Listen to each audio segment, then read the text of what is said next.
see, people often ask how much of it is physical and how much of it is mental doing this particular feat. Yeah. And I now feel that it is, if you force me to give you a number, I would say it's 75% plus about what goes on in your head. And therefore, one needs to really look at all the different ways in which you can give yourself control over how your mind operates and reacts in that environment. So there are two of you out there. There's you and your coach. Split personality. In fact, I had multiple personalities in the sense that I was there as a professional guide, which is, if you like, the coach. Yep. And I was also out there as a client. And the guide looked after the client in me. Because otherwise, there's a danger that you get into the zone, as it is referred to sometimes by sort of outdoor folk, and indeed others. And you think that you are totally in tune with your environment. You are, actually, in a sense. You really are. You're just in the groove, as one with it, travelling along. And my experience is that is a dangerous situation to be in when you're in a hazardous environment, because you need a third-party objective perspective when you are entering a particularly hazardous situation. And really, it's knowing when that situation, when you're going into that situation, not when something horrid happens and then you need a third-party objective. That's too late. Yeah. So it's anticipating the issues and the crises and the incidents before they happen. And here's the rub. The reason why 75% plus of all expeditions that have ever tried to reach the North Pole over the last 100 years have failed by the criteria that they set themselves at the outset. So often people reach the pole, but maybe they set off with 5, but only 3 make it, and 2 are left out because they fell out with the leader or they've got injured. Or they plan to have 5 resupplies by aircraft, so their sledges can be lighter as they go along, and therefore make more distance, they'll reach the pole. But actually they have 6 resupplies because they weren't going fast enough. The reason they fail is nearly always this, and most people don't know this, but I would argue that even some of the explorers that people have heard of, some of them don't realise this. It's about how the human brain responds to being immersed over a period of time in a very cold environment. So yes, it's about the cold, obviously, but it's about brain function. People tend, if you ask the public, well, you know, people, when talks I give and so on, and they say, and I ask the question, they say, well, it's frostbite, or it's falling in the water through the ice. No, it's not. Those are secondary effects from not having been on top of your game mentally, which is caused by the cold.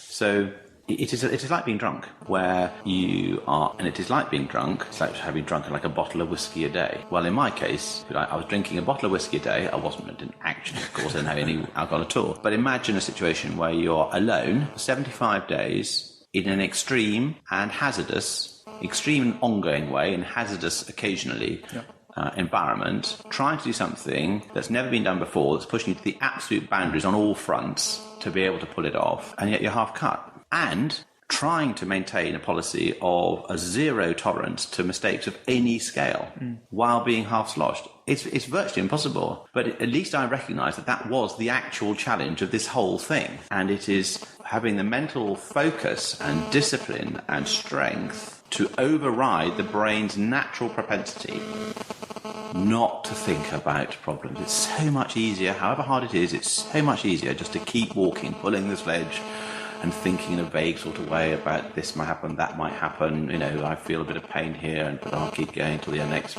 pit stop, tea break or whatever. Because the brain, it just doesn't want to do it. There are 3 stages to the process. You've got to identify the problem, you've got to hang on to that problem in your head and work it through to a solution, and then the third step is to actually act out the solution. I can't tell you the number of times in the past when I've got to what the solution is, but I'm still walking along. I haven't stopped to check the blister and change the bandaging on it. I haven't stopped to load my gun and to get it off the sledge and put it on my back because I've seen polar bear footprints, you know, because it's easier just to keep going and not stop and break the pattern. That's really what it's all about. And one's not really probably allowed to be proud of things these days, but if I'm proud of anything, it's my mental toughness and approach, really. the psychological aspects. I actually probably one of the few, if only explorers, adventurers, this is really a beat of adventuring rather than exploration that we're talking about here, to have gone and see a sports coach. And I said, look, these are the 5 situations that I know I'm going to encounter and I know I've struggled to deal with. Give me some tools. So when I can open up the toolbox and bring out the spanner, the saw, the hammer, or whatever, to deal with these things when they happen and nip them in the bud. When you're alone, and when you're alone and you start to go down, get depressed, let's call it, and sad, and it's a very fast spiral down. And within minutes, you can go from I can do this to this is impossible. I'm wasting my time. No one cares. No one knows I'm here. Those that do know, half of them wish I hope that I don't succeed because then they can succeed. It's like, or they're just jealous or whatever. It's like, oh, forget it. No one will ever know how hard it is. No one actually cares.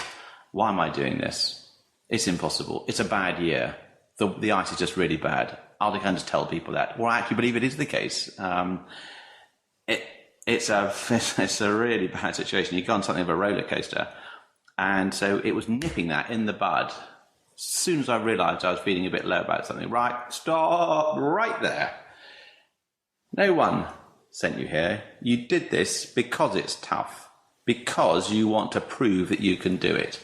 Here's something that's problematic. Bring it bloody well on. That's why we're here. That's why I'm here. If it was easy, they'd all be doing it. But it's not. And that's why you're here. So come on, rise to the challenge. See this, if you like, not as an obstacle. See it, a bit like the way we treat failure, or the way I treat failure, see this as an opportunity. This is where other people would fold. Don't fold, work it out. And it is a matter of working it out very often. It's not a matter, it's about what goes on in your head. It's not about just launching yourself in a sort of ignorant, youthful, positive way. That's not necessarily the solution. In fact, out there probably isn't the solution. It's probably the very thing that's going to kill you or go wrong and then depress you even more.